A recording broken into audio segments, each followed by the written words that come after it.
আল্লাহ পাক জিজ্ঞেস করবেন, ও আমার বান্দারা, ও আমার জান্নাতি বান্দারা, আমি তোমাদেরকে যে সব ওয়াদা করেছিলাম সে ওয়াদা মতো সব পাইছো কিনা? আমি ওয়াদা করেছিলাম আমার জন্য রাত জেগে যদি তাহাজ্জুদের নামাজ পড়ো, নামাজ রোজা হজ যাকাত যদি করো, আমার দিন কায়েমের জন্য যদি আন্দোলন করো, রক্ত যাও, আমার জন্য যদি কষ্ট করো, শহীদ হও, তাহলে আমি তোমাদেরকে জান্নাত দেব। যত ওয়াদা করছিলাম তা পেয়েছো কিনা? জান্নাতীরা বলবে ক্বালু নাআম, সব পেয়েছি, সব নেয়ামত পেয়েছি। আল্লাহ বলেন সব পাও নাই, ওয়ালাদাইনা মাজিদ, আমার কাছে আরো বেশি আছে, আমার কাছে আরো বেশি আছে, সব পাও নাই। জান্নাতীরা বসে থাকবেন, বুঝতে পারবেন না এত নেয়ামত পেয়েছি, আল্লাহর কাছে আরো আছে।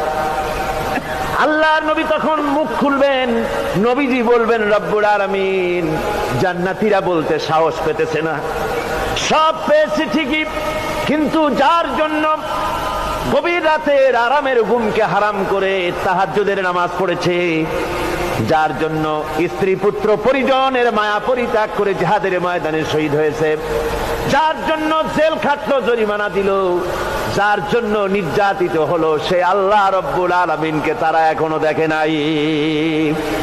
আল্লাহ রব্বুল আলামিন বলবেন, আমি আমার বান্দার সে আরজ পুরা, সে আরজি পুরা করব। আল্লাহ রব্বুল আলামিন তার সামনের থেকে সমস্ত নূরের পর্দাগুলি সরে যাবে, রব্বুল আলামিন তার বান্দার দিকে, বান্দার সামনে জালুয়া আফরোজ হবেন।